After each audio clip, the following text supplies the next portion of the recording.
Dragonlance, La Guerra de los Espíritus 3. El nombre del único. Audiolibro editado por Juan Pablo Flores Montaño. Para El Amo del Calabozo. 2021.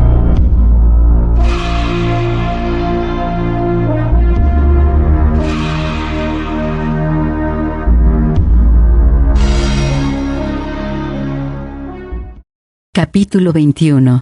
El laberinto de Cetos. Taslioffurfoot se sentía, en ese momento del tiempo, extremadamente confuso y desorientado, mareado y con náuseas. De las tres sensaciones, predominaba la del mareo, así que le estaba resultando muy difícil pensar con claridad.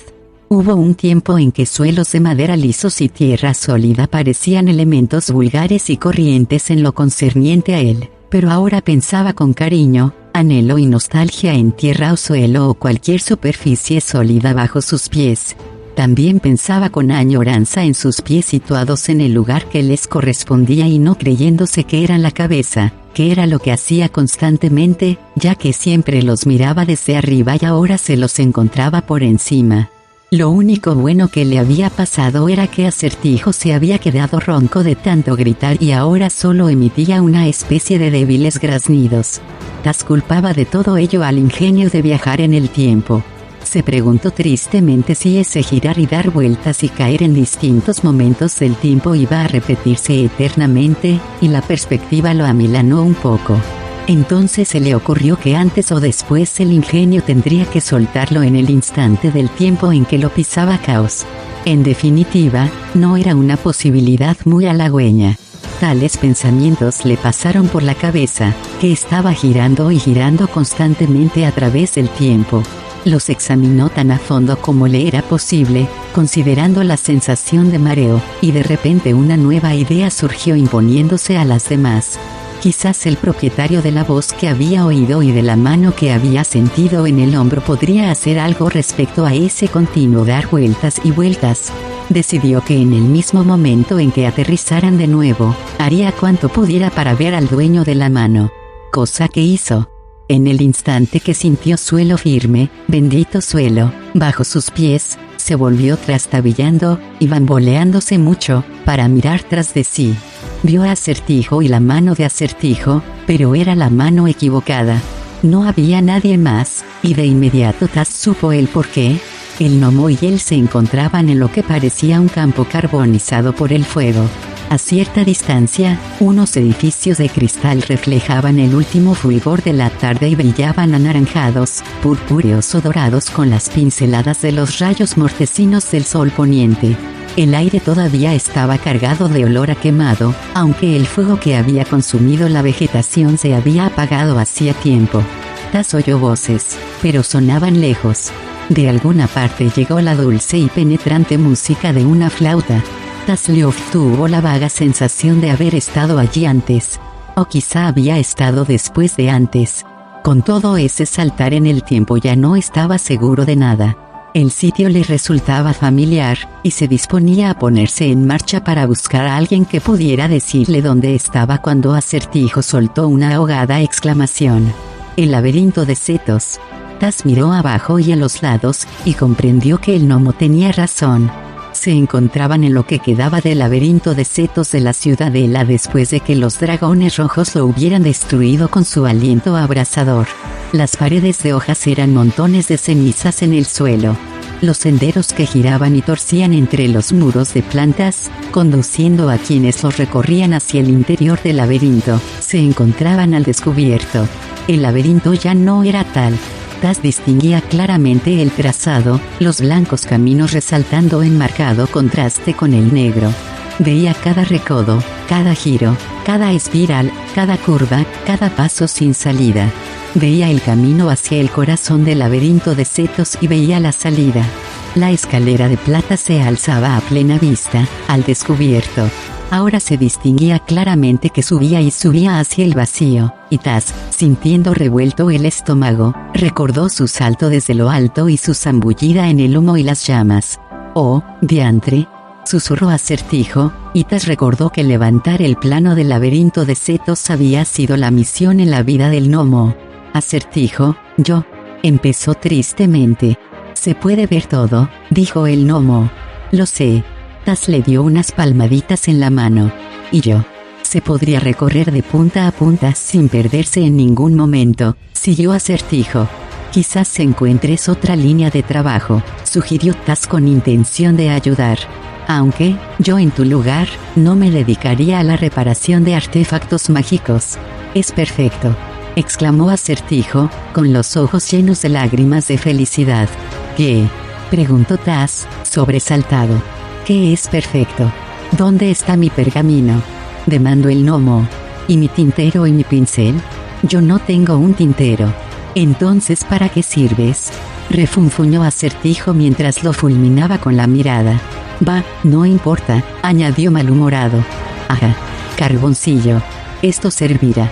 Se dejó caer en el suelo calcinado, extendió el borde de su túnica marrón, cogió un palo carbonizado y empezó a trazar lenta y trabajosamente la ruta del incinerado laberinto de setos sobre la tela.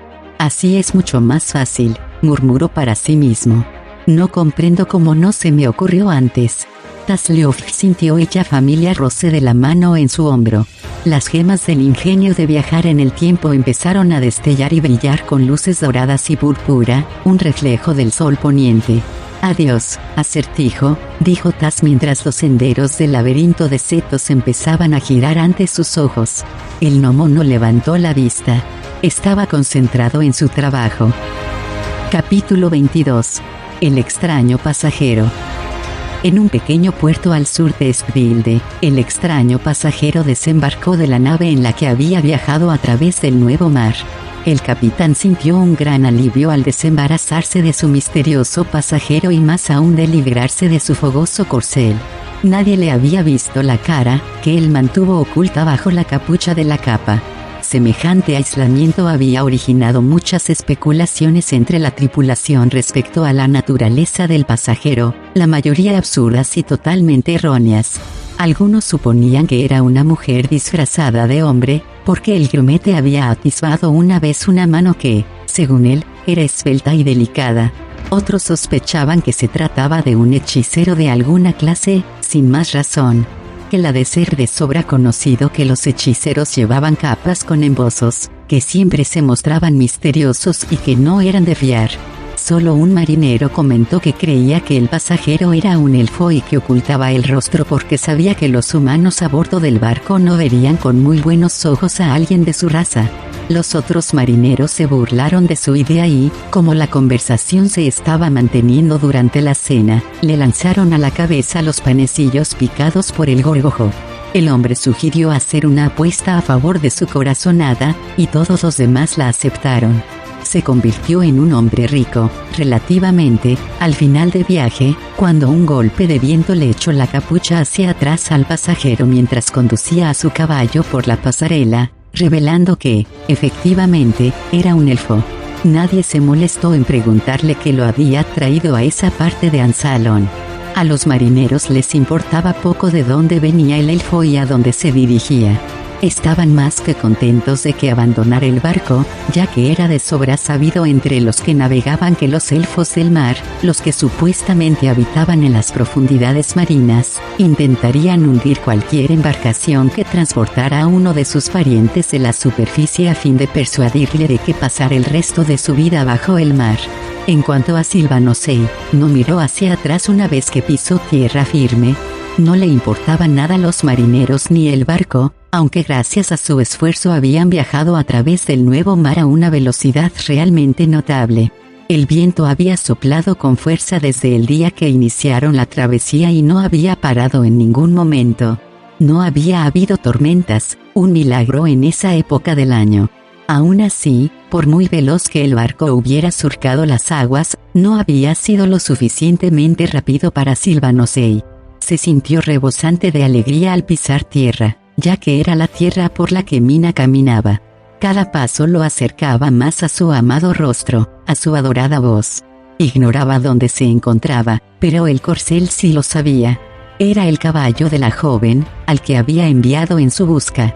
En el instante en que se encontró en el muelle, Silvanosei montó a fuego fatuo y partieron galopando tan deprisa que el joven elfo ni siquiera supo el nombre del pequeño puerto en el que habían atracado.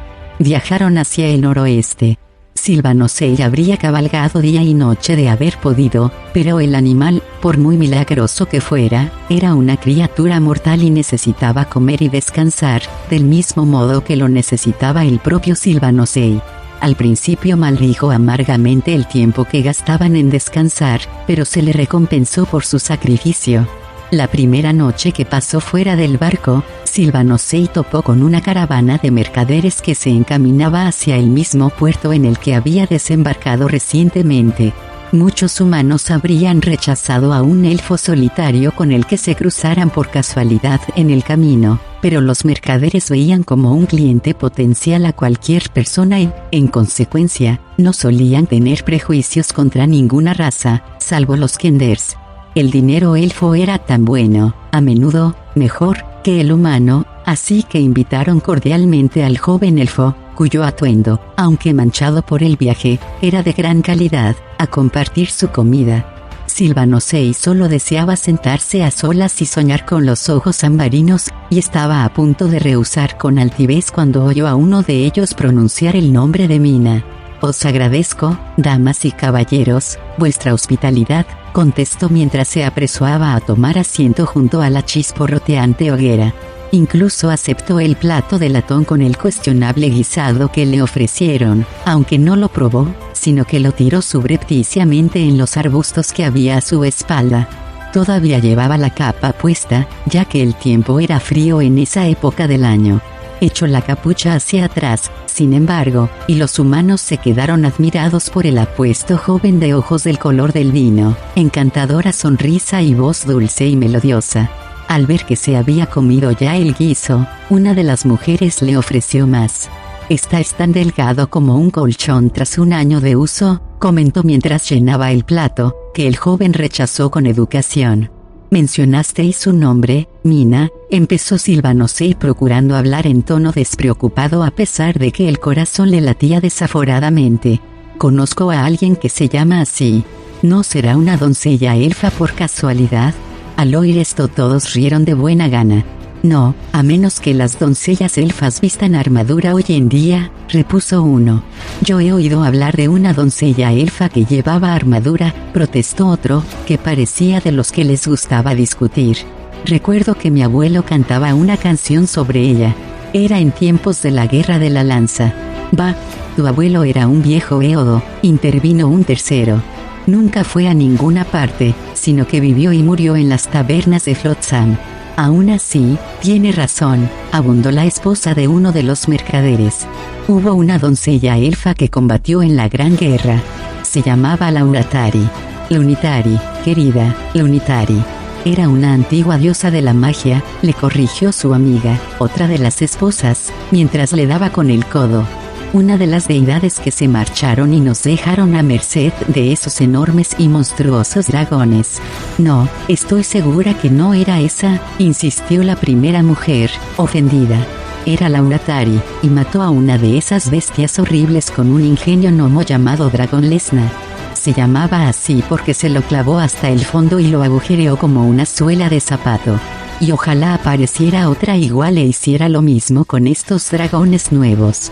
Bueno, por lo que he oído, la tal Mina se propone hacer exactamente eso», intervino el primer mercader en un intento de poner paz entre las dos mujeres, que mascullaban mirándose malhumoradas. «¿La habéis visto?», preguntó Silvanosei, con el corazón en un puño. «¿Habéis visto a esa Mina?». «No, pero está en boca de todo el mundo por las ciudades por las que hemos pasado». «¿Y dónde se halla?», inquirió Silvanosei. «Cerca de aquí. Marcha por la calzada a Sanction. No te pasará por alto. Cabalga con un ejército de caballeros negros», contestó el tipo discutidor en tono adusto. «No os toméis eso a mal, caballero», dijo una de las esposas. «Mina llevará la armadura negra, pero por lo que he oído tiene un corazón de oro. Por donde quiera que pasamos vemos algún niño al que ha curado o algún lisiado al que ha hecho que vuelva a andar», añadió su amiga. «Va a romper el cerco de Sanction», abundó el mercader, «y a devolvernos nuestro puerto». Entonces no tendremos que viajar a través de medio continente para vender nuestras mercancías. ¿Y a ninguno os parece mal eso?, protestó el discutidor con aire furioso. Nuestros caballeros de Solamnia están en Sancción, intentando resistir, y vosotros jaleáis a la cabecilla de nuestros enemigos. Aquellos provocó una encendida discusión que acabó con la mayoría del grupo a favor del bando que fuera con tal de que se abrieran los puertos de nuevo. Los solámnicos habían intentado levantar el cerco de Sancción y habían fracasado. Bien, pues que la tal Mina y sus caballeros negros probaran, a ver qué podían hacer. Espantado y horrorizado de pensar que Mina se pusiera en semejante peligro, Silvano VI se apartó un trecho para tumbarse separado de los demás, y permaneció despierto la mitad de la noche, enfermo de miedo por ella. No debía atacar Sancción. Había que disuadirla de que tomara un curso de acción tan peligroso. Se levantó y se puso en marcha con las primeras luces del día. No tuvo que azuzar al caballo. Fuego Fatuo estaba tan ansioso por regresar con su ama como lo estaba su jinete. Los dos se esforzaron al máximo, con el nombre de Mina sonando en cada golpeteo de los cascos, en cada latido del corazón de Silvano VI. Varios días después de su encuentro con Silvano VI, la caravana de mercaderes llegó a la pequeña ciudad portuaria. Las dos mujeres dejaron a sus maridos levantando el campamento y fueron a visitar el mercado, donde les paró otro elfo que andaba merodeando por los establos, abordando a todos los recién llegados. Este era un elfo estirado, como sentenció una de las esposas. El elfo se dirigió a ellas, en palabras de una de las mujeres, como si fuéramos las sobras que se echan a un perro. Con todo, no dudaron en coger el dinero del elfo y le contaron lo que quería saber a cambio de él. Sí, en la calzada se habían topado con un elfo joven vestido como un caballero. Un joven educado y cortés. No como otros, añadió la mujer del mercader con una mirada significativa. No recordaba dónde dijo que iba, pero sí que habían hablado sobre Sancción. Sí, suponía que era posible que se encaminara a esa ciudad, pero también era posible que se dirigiera a la luna, por lo que ella sabía. El elfo mayor, de semblante severo y maneras cortantes, les pagó y se marchó por la misma calzada tomada por Silvano VI. Las dos esposas dedujeron inmediatamente a qué venía todo ese lío. Ese joven era su hijo y había huido de casa, manifestó la primera mientras asentía con aire enterado. Pues no le culpo, con un viejo de cara avinagrada como ese, dijo la otra, que miraba al elfo que se alejaba con aire iracundo. Vaya, ojalá le hubiera dado una pista falsa, abundó la primera. Le estaría bien empleado. Hiciste lo que creíste que era mejor, querida, le contestó su amiga mientras estiraba el cuello para ver cuántas monedas de plata le había dado. No debemos involucrarnos en asuntos de gente tan extravagante como esa. Agarradas del brazo, las dos se dirigieron hacia la taberna más cercana para gastarse el dinero del elfo. Capítulo 23. Convictos de fe. Las tropas de Mina avanzaron inexorablemente y sin pausa hacia Sancción. Siguieron sin encontrar oposición ni resistencia en su camino. Mina no cabalgaba con sus legiones, sino por delante de ellas y entraba en pueblos, villas y ciudades para realizar sus milagros, propagar la palabra del único y hacer redadas de Kenders. A muchos les extrañó esto último. La mayoría daban por hecho que se proponía matarlos, y muy pocos lo habrían lamentado, pero se limitó a interrogarlos, a todos, uno por uno, preguntando por un Kender en particular que se hacía llamar Tasleofthurfoot. Hubo muchos Tasleoft que se presentaron por sí mismos ante la muchacha, pero ninguno era el Tasleofthurfoot. Una vez que les había interrogado, Mina los soltaba y los dejaba ir con la promesa de una rica recompensa si encontraban a ese Burfoot. A diario, llegaban Kenders a espuertas al campamento trayendo consigo Tasleofthurfoot de todo tipo y descripción con la esperanza de recibir la recompensa. Esos Tasleoft incluían no solo Kenders, sino perros, cerdos, un asno, un cabrito y, en una ocasión, un enano terriblemente irritado y con una gran resaca. 10 Kenders lo metieron, atado y amordazado, casi a rastras al campamento, afirmando que era el Tasleofthurfoot que se había puesto una barba falsa para disfrazarse. Los humanos y los Kenders de Solamnia, Trot y Espilde estaban tan entusiasmados con Mina como lo habían estado los elfos de Silvanesti. La observaban con gran desconfianza cuando entraba en las poblaciones, y después la seguían entonando plegarias y cantos cuando se marchaba. Castillo tras castillo, ciudad tras ciudad, cayeron ante el encanto de Mina, no ante la fuerza de su ejército. Hacía mucho que Gerard había renunciado a la esperanza de que los caballeros de Solamnia atacaran. Suponía que Lord Asgal se proponía concentrar sus esfuerzos en Sancción en lugar de intentar frenar a Mina a lo largo del camino. Gerard les habría dicho que estaban perdiendo el tiempo. El ejército de la joven crecía de día en día a medida que más y más hombres y mujeres se unían a su bandera y a la veneración del Dios único. Aunque el paso marcado por sus oficiales era rápido y las tropas tenían que levantarse de madrugada y marchar hasta que caía la noche, la moral era alta. La marcha más parecía el desfile de una boda avanzando hacia una alegre celebración que un ejército dirigiéndose hacia una batalla, una carnicería, y la muerte. Gerard seguía sin ver apenas a Odila. La mujer viajaba con el séquito de Mina y a menudo no se encontraba con el grueso de las tropas. Gerard ignoraba si iba por propia voluntad o si la forzaban a hacerlo, ya que Odila ponía gran cuidado en evitar cualquier contacto con él. El caballero sabía que lo hacía por su propia seguridad, pero no tenía a nadie más con quien hablar y no le habría importado arriesgarse con tal de tener ocasión de compartir sus pensamientos, por oscuros y pesimistas que fueran, con alguien que le comprendiera. Un día, Galdar lo sacó bruscamente de sus reflexiones. El Minotauro, al verlo cabalgando en la retaguardia, le ordenó situarse delante, con los otros caballeros. Gerard no tuvo más opción que obedecer, y se pasó el resto de la marcha viajando bajo la vigilante mirada del Minotauro. Para él era un misterio porque no lo mataba el Minotauro, claro que el propio Galdar ya era un misterio por sí mismo. Gerard sentía la mirada oscura del Minotauro clavada en él a menudo, pero la expresión de sus ojos más que siniestra era pensativa. Gerard se mantuvo aislado, rechazando los intentos de sus compañeros de hacerse amigos.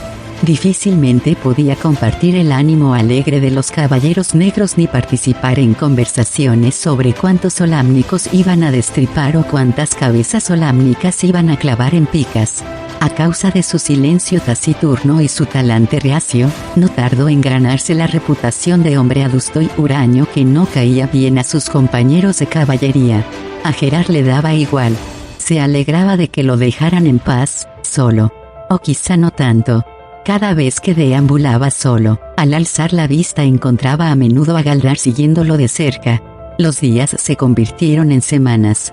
El ejército viajó a través de Espilde, giró al norte atravesando Trot, entró en las montañas Calquist por la cañada Trotil y después se encaminó hacia el sur, en dirección a Sancción. Al dejar atrás los territorios más poblados, Mina volvió con su ejército, cabalgando a la vanguardia junto a Galdar, que entonces prestó mucha más atención a la joven que a Gerard, cosa que éste agradeció. Odila también volvió, pero ella viajaba en la retaguardia, en la carreta que transportaba el sarcófago de ámbar. A Gerard le habría gustado hallar la forma de hablar con ella, pero cuando en una ocasión se rezagó con la esperanza de que no se le echaría de menos, Galdar lo buscó y le ordenó que mantuviera su posición en las filas. Entonces llegó el día en que un macizo montañoso apareció en el horizonte. Al principio se veía como una gran mancha azul oscuro que Gerard tomó por un frente tormentoso. A medida que el ejército se acercaba, Gerard distinguió columnas de humo emergiendo de las cimas. Ante sus ojos se encontraban los volcanes activos conocidos como los Señores de la Muerte, los Guardianes de Sancción.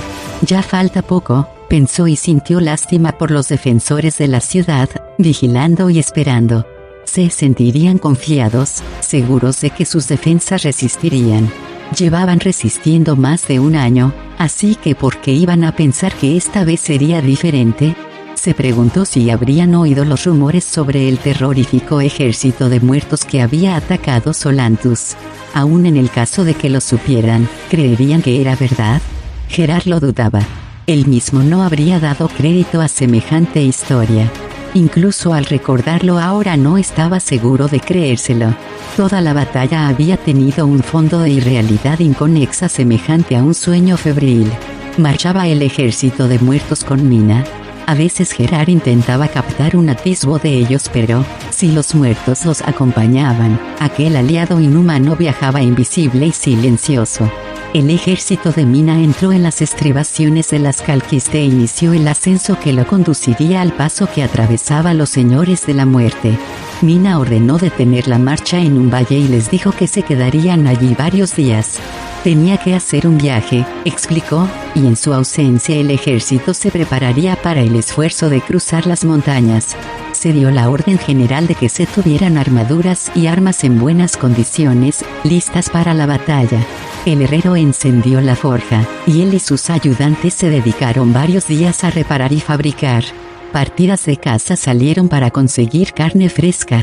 Acababan de preparar el campamento el primer día cuando se capturó al prisionero elfo.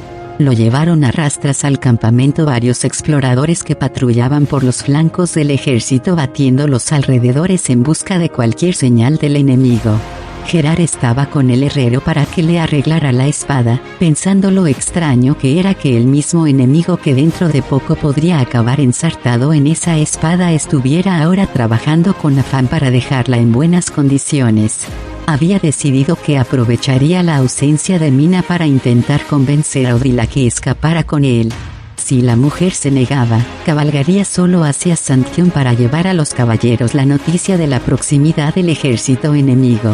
No tenía la menor idea de cómo iba a hacerlo, de cómo iba a eludir a Galdaro, una vez que llegara a Santión, cómo iba a pasar entre las hordas enemigas que sitiaban la ciudad, pero supuso que ya encontraría algún modo de solucionarlo cuando llegara el momento. Aburrido de esperar, harto de sus propios pensamientos pesimistas, oyó el alboroto y se acercó a ver qué pasaba. El elfo iba montado en un fogoso caballo rojo de aspecto fiero, ya que nadie era capaz de acercarse al animal.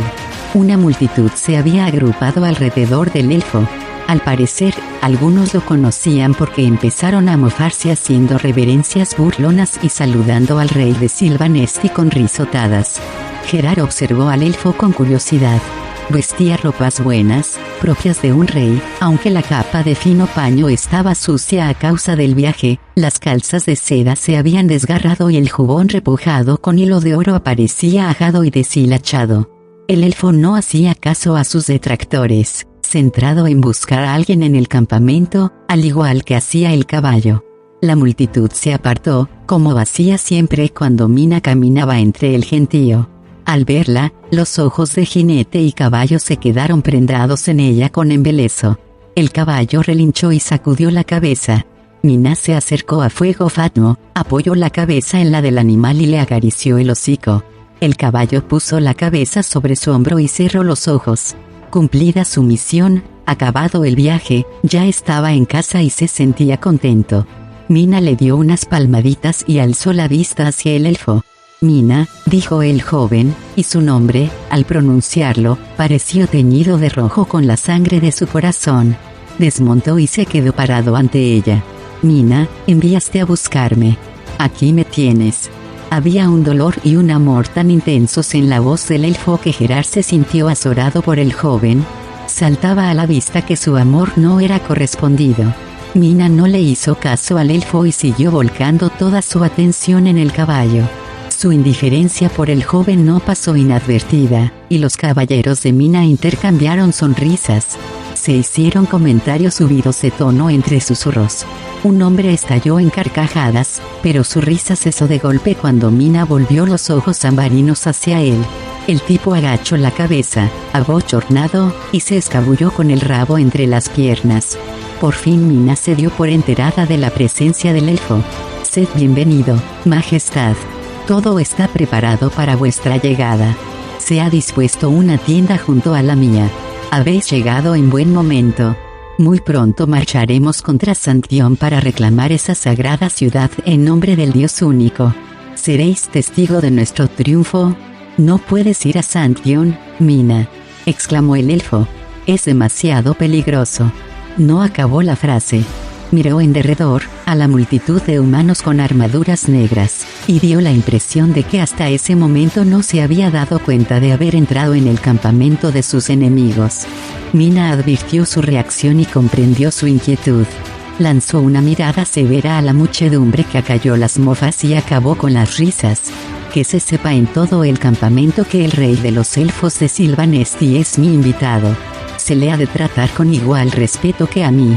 Os hago a todos y cada uno de vosotros responsables de su seguridad y bienestar. La mirada de Mina escudriñó el campamento y, para turbación de Gerard, se detuvo al llegar a él. Gerard, acércate, ordenó. Consciente de que todos los hombres y mujeres del campamento lo estaban mirando, Gerard sintió que la sangre se agolpaba en sus mejillas al tiempo que una fría aprensión le atenazaba las entrañas. Ignoraba por qué se le había escogido en particular, pero no tenía más remedio que obedecer. Saludó y aguardó en silencio. Sir Gerard, dijo Mina en tono grave, te designo como guardia personal del rey elfo. Su cuidado y comodidad son responsabilidad tuya. Te elijo porque tienes una experiencia considerable en el trato con los elfos. Según recuerdo, serviste en Qualinesti antes de unirte a nosotros. Gerard estaba tan estupefacto que no podía hablar, principalmente por la condenada inteligencia de Mina. Era su enemigo declarado, un caballero de Solamnia que había ido a espiarla.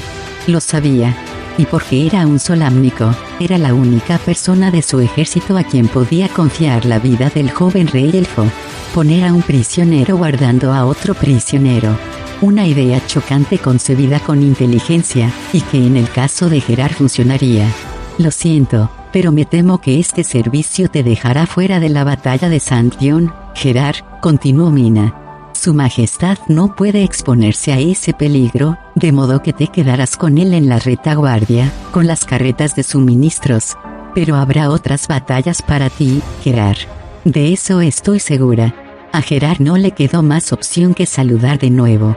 Mina le dio la espalda y se alejó. El elfo la siguió con la mirada, su semblante pálido y abatido.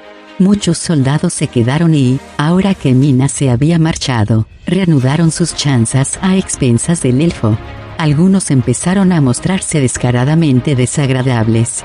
Vamos, dijo Gerard y al ver que el elfo no iba a moverse a menos que se le instara a hacerlo, lo agarró del brazo y se lo llevó a la fuerza. Lo condujo a través del campamento hacia la zona donde Mina tenía instalada su tienda. Efectivamente, se había levantado otra tienda a poca distancia de la de ella. Se encontraba vacía, esperando la llegada de su extraño huésped. ¿Cómo os llamáis?, preguntó Gerard, malhumorado, ya que no se sentía predispuesto a ser amable con el elfo que le había complicado aún más la vida. El joven no le escuchó al principio. Siguió mirado en derredor, intentando encontrar a Mina. Gerard volvió a preguntarle, esta vez alzando la voz. Me llamo Silvanosei, contestó el elfo.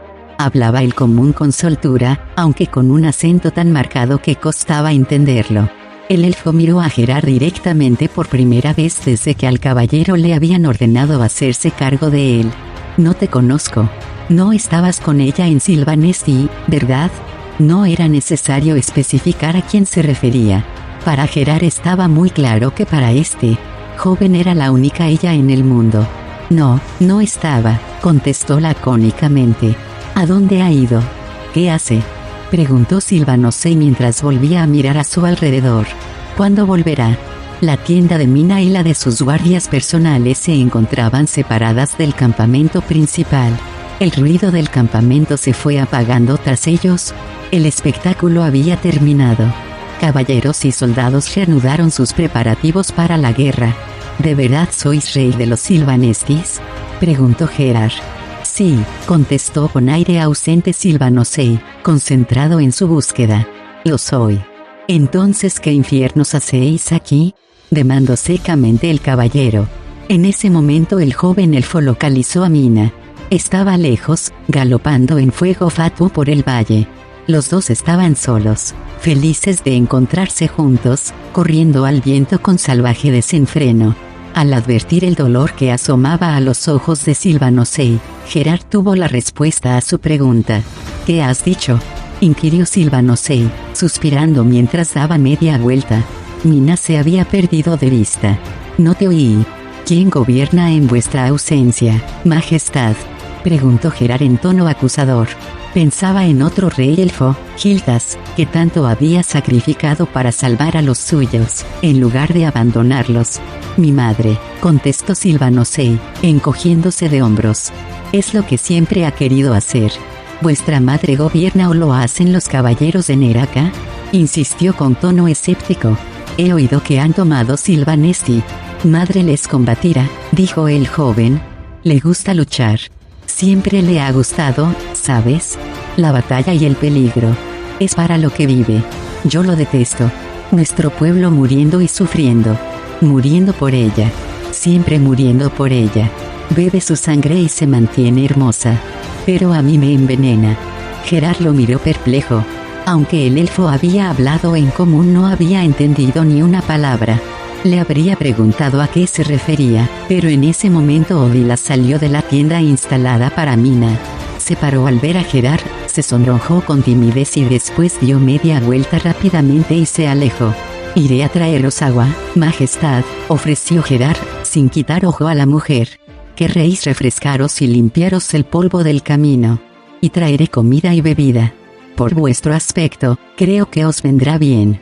Era cierto. Los elfos eran delgados, pero ese joven estaba escuálido. Al parecer pretendía vivir, alimentándose del amor. La rabia de Gerard empezó a diluirse a la par que nacía la lástima por aquel joven que era tan prisionero como cualquiera de ellos. Como quieras, contestó Silvanosei, sin importarle. ¿Cuándo crees que regresará Mina? Pronto, Majestad, repuso Gerard, que casi lo metió en la tienda a empujones. Pronto. Deberíais descansar.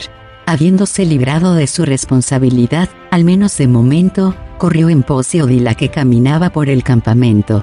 Has estado evitándome, dijo en voz baja cuando la alcanzó. Por tu propio bien, contestó ella sin dejar de caminar. Deberías marcharte y llevar la noticia a los caballeros de Sancción. Era lo que planeaba hacer. Señaló con el pulgar hacia atrás, por encima del hombro. Ahora tengo a ese joven elfo perdidamente enamorado a mi cargo. Se me ha asignado el puesto de guardia personal. ¿De verdad? Odila se había detenido y lo miraba fijamente. ¿De verdad? ¿Idea de Mina? ¿De quién más podía ser? ¿Qué lista?, comentó Odila, echando a andar otra vez. Exactamente lo mismo que yo pensé. Por casualidad no sabrás qué planes tiene para él, ¿verdad? Dudo que la guíe en inclinaciones románticas. Por supuesto que no, convino Odila. Me habló de él. Puede que ahora no lo parezca, pero posee un gran potencial para ser un líder fuerte y carismático de la nación elfa. Mina vio la amenaza y actuó para anularla. No sé gran cosa sobre la política elfa, pero he deducido que los Silvanestis no seguirán voluntariamente a nadie que no sea él. ¿Y por qué no lo mata, simplemente?, inquirió Gerard. La muerte sería mucho más misericordiosa que lo que le está haciendo ahora. Morir lo convertiría en un mártir, daría a su pueblo una causa por la que luchar. Ahora no hacen nada, están de brazos cruzados, esperando que regrese. Galdar nos observa, advirtió de repente. Deberías seguir sola, no vengas conmigo. ¿Pero a dónde vas? Es tarea mía llevar comida a los 2 hechiceros. Obligarlos a comer, repuso sin mirarle. Odila, la retuvo Gerard, todavía crees en el poder de ese único, ¿verdad? Sí. Le lanzó una rápida y desafiante mirada. Aun cuando sabes que es un poder maligno. Un poder maligno que cura enfermos y trae pan y consuelo a cientos de personas, replicó Odila. Y que devuelve una horrenda vida a los muertos. Algo que solo un dios puede hacer. Odila se volvió a mirarlo a la cara. Creo en este dios, Gerard, y, lo que es más, tú también. Esa es la verdadera razón de que estés aquí. Gerard intentó salir con una réplica ocurrente, pero se encontró con que le era imposible. ¿Era eso lo que la voz en su corazón estaba intentando decirle? ¿Se encontraba allí por propia voluntad o era solo otro prisionero? Al ver que no contestaba, Odila dio media vuelta y se alejó. Gerard se quedó sumido en un preocupado silencio, siguiendo con la mirada a la mujer mientras avanzaba a través del campamento. Capítulo 24. El Caballero de la Rosa Negra. El viaje fue corto en esta ocasión. Taz apenas había empezado a sentirse harto con los giros y las vueltas cuando de repente se encontró derecho y plantado firmemente sobre los pies. El tiempo, de nuevo, se detuvo. Respiró con alivio y miró a su alrededor. El laberinto de setos había desaparecido. Acertijo había desaparecido. Se hallaba solo en lo que en tiempos debía de haber sido una bella rosaleda. El jardín ya no era hermoso, porque todo estaba muerto. Los capullos, antes rojos, estaban mustios y oscuros como la pena, colgando de los tallos que también aparecían pardos y secos. Las hojas muertas de años que solo conocían el invierno se amontonaban bajo un muro de piedra medio derrumbado. Un camino de baldosas rotas conducía desde el jardín a un alcázar cuyos muros estaban quemados y ennegrecidos por llamas hacía largo tiempo extintas. Unos altos cipreses rodeaban la mansión y las enormes ramas interceptaban todo vestigio de luz, de modo que la caída de la noche solo se notaría porque las sombras se harían más intensas. Taslioff pensó que en toda su vida no había visto un sitio que lo hiciera sentirse tan indescriptiblemente triste. ¿Qué haces tú aquí? Una sombra cayó sobre el Kender. La voz que sonó era cruel y fría. Un caballero, vestido con armadura antigua, se alzaba ante él. El caballero estaba muerto. Llevaba muerto muchos siglos. El cuerpo que cubría la armadura se había descompuesto mucho tiempo atrás.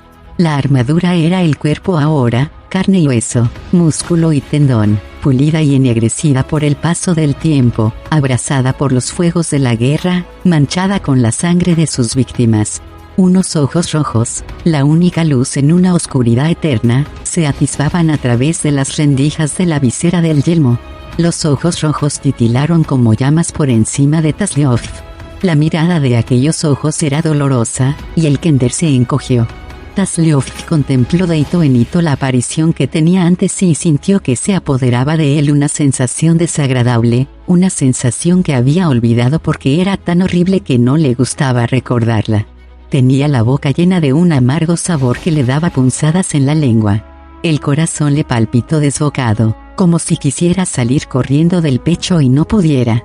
El estómago se le encogió y buscó un lugar donde esconderse. Intentó contestar, pero no le salían las palabras. Conocía a ese espectro. Lord Sot, un caballero muerto, le había enseñado a sentir miedo, una sensación que no le gustaba ni pizca. Se le ocurrió que quizá Lord Sot no se acordaba de él y que más valía que fuera así porque su último encuentro no había sido muy amistoso. La idea quedó rápidamente relegada por las palabras que parecieron clavarse en el Kender como el viento gélido del invierno. No me gusta repetir las cosas. ¿Qué haces tú aquí? A Taz le habían hecho esa pregunta montones de veces a lo largo de su vida, aunque nunca con ese sombrío significado. Casi todas las veces era, ¿qué haces tú aquí?, dicho en un tono que implicaba que quien hacía la pregunta se alegraría de que hiciera lo que hiciera aquí lo estuviera haciendo en cualquier otra parte. Otras veces, la pregunta era, ¿qué haces tú aquí?, lo que significaba realmente que dejara de hacer eso inmediatamente. Lord Sot había dado énfasis a la palabra tú, haciéndola, ¿qué haces tú aquí?, lo que significaba que se estaba refiriendo a Taslioff directamente. Lo que significaba que le había reconocido. Taz intentó contestar varias veces, ninguna de ellas con éxito, ya que lo único que salió de su boca fue una gárgara, no palabras. Te he hecho una pregunta 2 veces, dijo el caballero muerto. Y aunque mi tiempo en este mundo es eterno, mi paciencia no lo es. Estoy intentando contestar, señor, repuso sumisamente Taz, pero haces que las palabras se enreden dentro de mí. Sé que esto es poco cortés, pero voy a tener que hacerte una pregunta antes de poder contestar la tuya. Cuando dices aquí, ¿qué quieres decir exactamente? Se enjugó el sudor de la frente con la mano e intentó mirar a cualquier otra parte que no fueran aquellos ojos. He estado en montones de aquí, y estoy hecho un lío sobre dónde estoy aquí. Los ojos rojos de Sot se desviaron de Taz al ingenio de viajar en el tiempo que los dedos crispados del Kender aferraban con fuerza. Taz siguió la mirada del caballero muerto. Oh, esto, dijo Taz, tragando saliva. Bonito, ¿verdad? Lo encontré en, mi último viaje. Se le cayó a alguien y voy a devolvérselo. ¿A qué es una suerte que me lo encontrara? Si no te importa, lo guardaré. Intentó abrir uno de sus saquillos, pero las manos no le dejaban de temblar. No te preocupes, dijo Zod. No te lo quitaré. No tengo el menor deseo de poseer un artefacto que me transporte en el tiempo. A menos. Hizo una pausa y los rojos ojos se oscurecieron. A menos que me llevara hasta un momento en el que pudiera remediar lo que hice. Quizás entonces podría serme de utilidad. Taz sabía muy bien que no podría impedir a Lord Zod que le arrebatara el ingenio si quería, pero al menos trataría de ponérselo difícil. El valor que es verdadero valor y no simplemente la ausencia de miedo creció en Tazloft, y el Kender tanteó buscando el cuchillo, mataconejos, que llevaba en el cinturón. Ignoraba que podría hacer un pequeño cuchillo contra un caballero muerto, pero él era un héroe de la lanza. Tenía que intentarlo. Por suerte, su valor no tuvo que ponerse a prueba. ¿Mas, de qué serviría? Dijo Lord Zod. Si pudiera volver a hacerlo, el resultado sería el mismo. Tomaría las mismas decisiones, cometería los mismos actos abyectos. Porque así era el hombre que fui. Los ojos rojos del espectro titilaron al proseguir. Si pudiera regresar, sabiendo lo que sé ahora, entonces quizás actuaría de forma diferente. Pero nuestras almas nunca pueden volver atrás. Solo van hacia adelante. Y a algunos ni siquiera nos está permitido eso. No hasta que hayamos aprendido las duras lecciones que la vida, y la muerte, nos enseñan. Su voz, fría de por sí, se volvió más fría aún, de forma que Taz dejó de sudar y se puso a tiritar. Y ahora ni siquiera se nos da esta oportunidad. Los ojos rojos centellearon de nuevo. Para responder a tu pregunta, Kender, estás en la quinta era, también llamada era de los mortales. El yelmo se movió y el caballero muerto alzó una mano. La capa andrajosa que llevaba se movió con ese gesto. Te encuentras en el jardín de lo que antaño fue mi morada y ahora es mi cárcel. ¿Vas a matarme?, preguntó Taz, más porque era una pregunta que se suponía que tenía que hacer que porque se sintiera amenazado. Una persona tenía que estar pendiente de ti para poder amenazarte, y Taz tenía la clara sensación de que le importaba menos al caballero muerto que los resecos tallos de las rosas muertas. ¿Por qué iba a matarte, Kender?, inquirió Zod. ¿Por qué iba a molestarme en hacerlo? Taz lo pensó a fondo. En realidad, no veía ningún motivo por el que Zod tuviera que matarlo, aparte de uno. Eres el caballero de la muerte, señor, argumentó. ¿Matar a la gente no es tu trabajo? La muerte no era mi trabajo, replicó en tono apagado Zod. La muerte era mi gozo. Y la muerte era mi tormento. Mi cuerpo ha muerto, pero mi espíritu permanece vivo.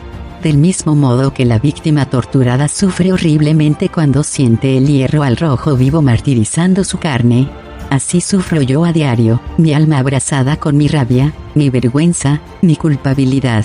He intentado ponerle fin, he intentado ahogar el dolor en sangre, aliviarlo con la ambición. Se me prometió que el dolor se acabaría. Se me prometió que si ayudaba a mi diosa a conseguir su recompensa yo obtendría la mía. Que mi dolor acabaría y mi espíritu quedaría libre. Tales promesas no se cumplieron. Las pupilas rojas titilaron sobre Tazloft y después recorrieron las ennegrecidas y marchitas rosas con desasosiego. Hubo un tiempo en que maté por ambición, por placer o por rencor. Ya no. Ahora nada de eso tiene significado alguno para mí. Nada de eso ahoga el dolor. Además, añadió bruscamente Zod, en tu caso, porque iba a tomarme la molestia de acabar contigo. Ya estás muerto. Moriste en la cuarta era, en el último segundo. Por eso te he preguntado que qué hacías aquí. ¿Y cómo encontraste este sitio cuando ni siquiera los dioses pueden ver dónde está escondido? Así que estoy muerto, se dijo Taz para sus adentros, con un suspiro. Bueno, supongo que eso lo zanja todo. Meditaba lo extraño que era que Lord Zod y él tuviesen algo en común cuando una voz viva, llamó, mi lord. Lord Zod, vengo a pedir audiencia para hablar contigo. Una mano se cerró sobre la boca del Kender, y otra mano fuerte lo rodeó. De repente Tas se encontró envuelto en los pliegues de una suave túnica negra, como si la noche hubiese cobrado consistencia y forma y hubiera caído sobre su cabeza. No veía nada. No podía hablar, y apenas respirar ya que la mano le tapaba la nariz y la boca. Lo único que olía, curiosamente, era a pétalos de rosa. Tas habría protestado por aquel trato tan desconsiderado, pero había reconocido la voz viva que llamaba a Lord Sot, y de repente se alegró sobremanera de contar con la desconocida mano para ayudarle a guardar silencio, porque aun cuando a veces tenía intención de permanecer callado, las palabras tenían tendencia a salir de su garganta antes de que él pudiera impedírselo. Se retorció un poco para liberar la nariz y poder respirar, cosa que, muerto o no, el cuerpo le requería que hiciera. Conseguido su propósito, se mantuvo totalmente quieto. Lord Sot no contestó de inmediato a la llamada. Él también había reconocido a la persona que le llamaba, a pesar de que nunca la había visto. La conocía porque los dos estaban atados por la misma cadena, servían a la misma ama. Supo a qué había venido y lo que iba a pedirle. Sin embargo, ignoraba cuál sería su respuesta. Sabía a la que quería dar, pero dudaba de tener el valor necesario. Valor. Sonrió amargamente. Hubo un tiempo en que creyó que no le temía a nada. Después había comprendido que había tenido miedo de todo. Había vivido sumido en el temor, miedo al fracaso, miedo a la debilidad, miedo a la gente que lo despreciaría si lo conociera realmente. Y, por encima de todo, había tenido miedo a que ella lo despreciara cuando descubriera que el hombre que adoraba era un hombre corriente, no el parangón de virtud y valor que creía.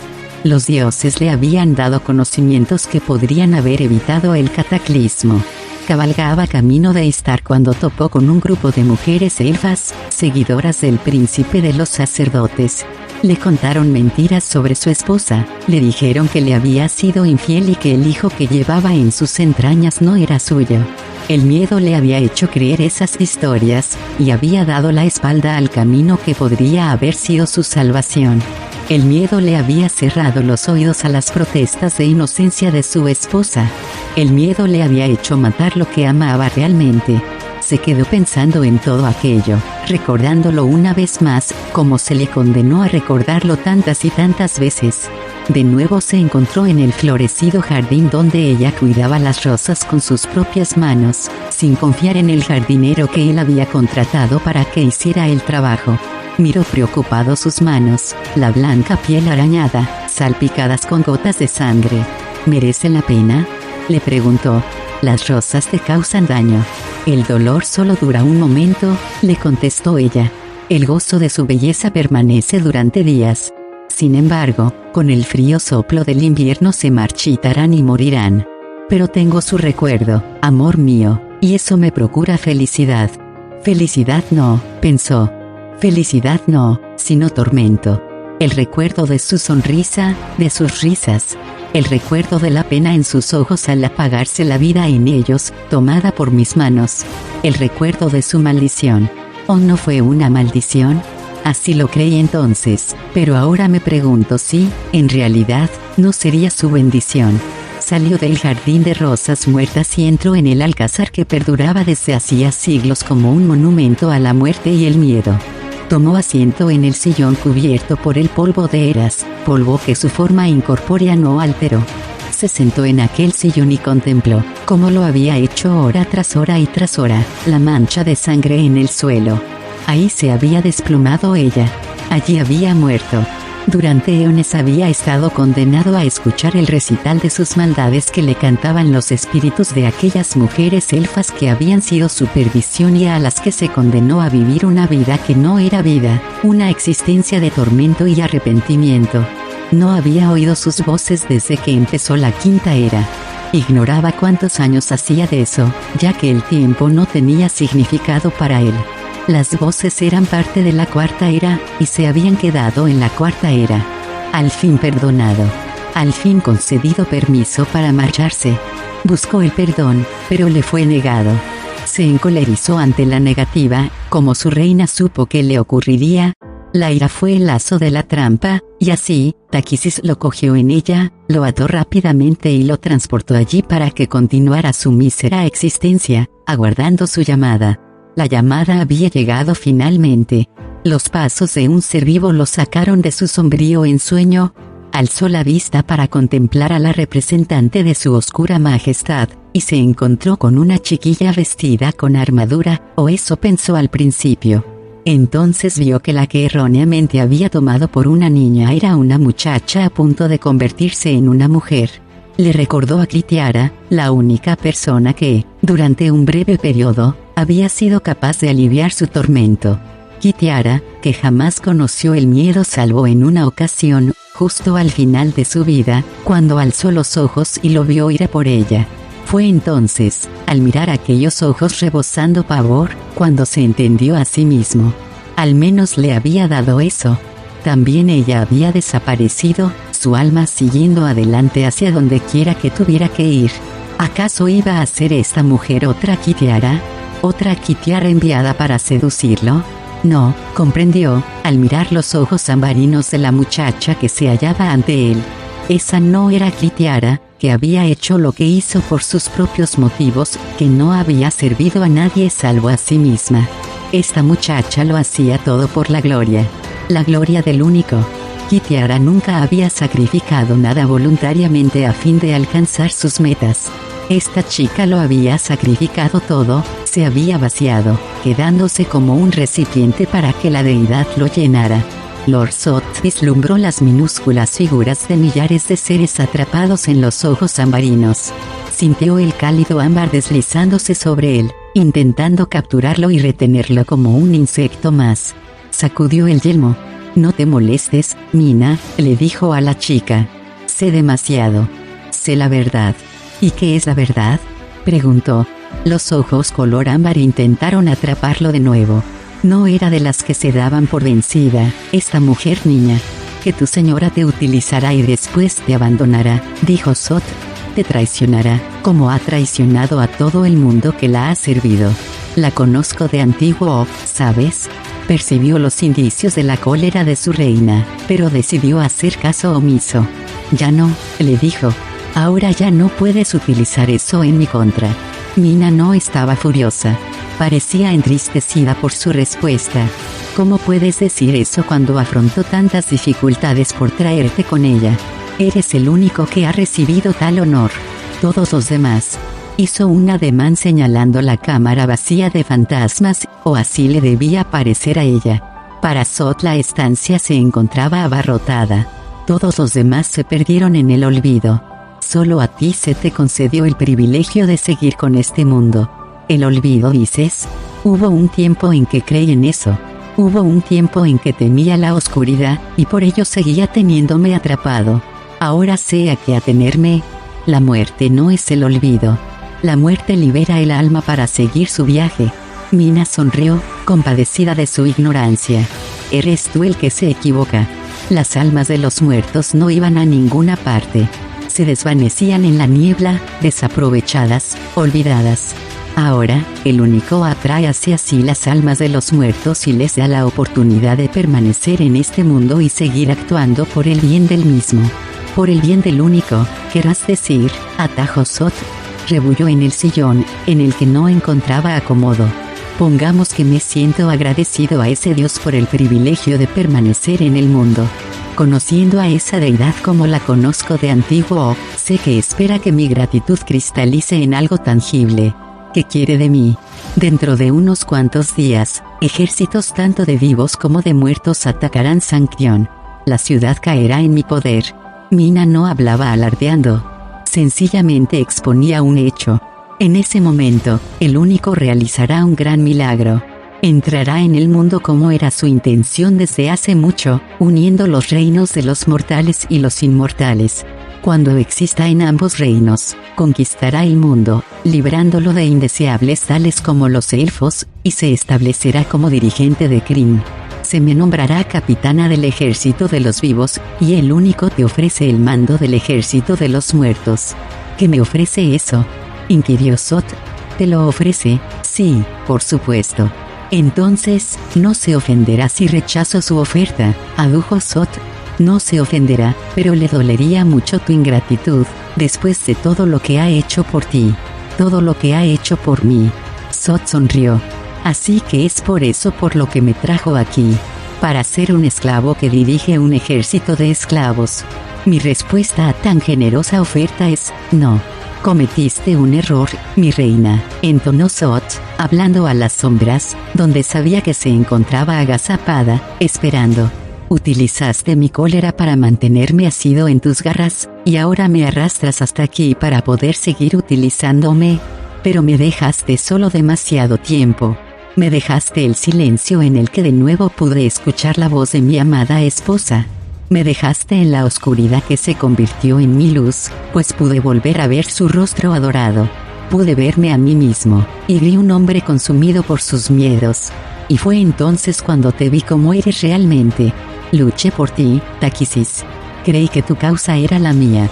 El silencio me enseñó que eras tú la que alimentaba mis miedos, alzando a mi alrededor un anillo de fuego del que nunca pude escapar. El fuego se ha apagado ahora, mi reina.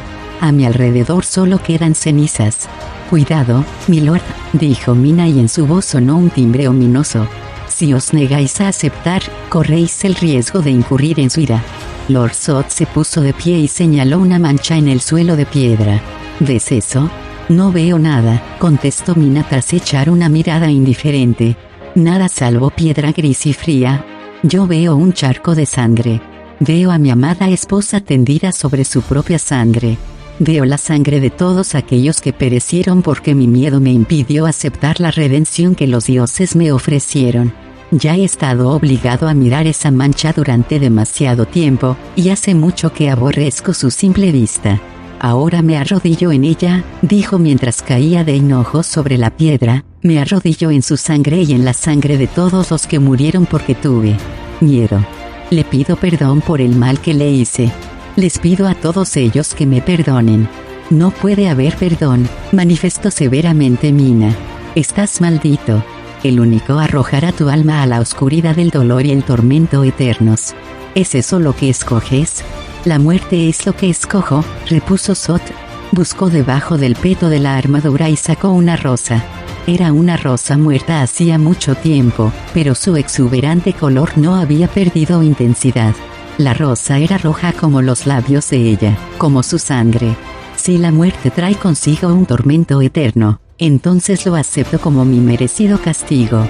Lord Sot vio a Mina reflejada en el rojo fuego de su alma. Tu Dios único ha perdido su dominio sobre mí. Ya no tengo miedo. Los ojos ambarinos de Mina se endurecieron por la cólera. La muchacha giró sobre sus talones y lo dejó arrodillado en el frío suelo, con la cabeza inclinada, las manos cerradas fuertemente sobre las espinas y las hojas muertas y los pétalos arrugados de la rosa. Los pasos de Mina resonaron en el alcázar, haciendo temblar el suelo en el que estaba arrodillado, sacudiendo los muros abrasados y las paredes desmoronadas, zarandeando las vigas carbonizadas. Sintió dolor físico, y miró maravillado su mano. El guantelete de la maldita armadura había desaparecido. Las espinas de la rosa muerta se hincaban en su carne. Una gotita de sangre brillaba en su piel, más roja que los pétalos. Encima de él, una viga cedió y se estrelló a su lado. Las astillas de la resquebrajada madera saltaron y se clavaron en su carne. Apretó los dientes para aguantar el dolor de las heridas. Aquel era el último y desesperado intento de la reina oscura de retenerlo bajo su control. Le había devuelto su cuerpo mortal. Jamás lo sabría, pero, en su ignorancia, le había concedido una última bendición. Seguía agazapada en las sombras, convencida de su triunfo, esperando que su miedo lo sometiera de nuevo a ella, esperando que gritara que se había equivocado, esperando que se arrastrara y le suplicara que lo salvara. Lord Sot se llevó la rosa a los labios. Besó los pétalos y después los esparció sobre la sangre que manchaba de rojo la piedra gris. Se quitó el yelmo que había sido su carne y sus huesos durante tantos años vacíos. Se arrancó el peto de un tirón y lo arrojó lejos, tanto que chocó contra la pared con un estruendo metálico. Cayó otra viga, desprendida por una mano vengativa. Lo golpeó, le aplastó el cuerpo, lo hundió contra el suelo. Su sangre fluyó libremente y se mezcló con la de su amada esposa. No gritó. El dolor de la muerte era espantoso, pero era un suplicio que acabaría pronto. Lo aguantaría por ella, por el dolor que su alma había padecido por causa de él. No estaría esperándolo. Había emprendido su propio viaje hacía mucho tiempo, llevando en los brazos a su hijo. Él haría ese viaje en pos de ellos solo, perdido, buscándolos. Tal vez nunca encontrara a los dos seres a los que tanto daño había hecho, pero dedicaría la eternidad a esa búsqueda. Y en ella, encontraría la redención. Mina cruzó la rosaleda a grandes zancadas. Su rostro estaba lívido y frío como si estuviera tallado en mármol. No miró atrás para contemplar la destrucción final del alcázar de Dargaad. Tasleof, atisbando detrás de un pliegue de negrura, la vio partir. No vio a dónde iba porque, en ese momento, la inmensa estructura se derrumbó sobre sí misma con un estruendo ensordecedor que levantó nubes de polvo y lanzó escombros al aire. Un enorme bloque de piedra cayó en la rosaleda. A Tas le sorprendió enormemente no encontrarse debajo de él, ya que se había desplumado justo en el punto donde había estado de pie, pero, como el vilano de un cardo, flotó en el viento de ruina y muerte y ascendió hacia el puro y frío azul de un cielo despejado.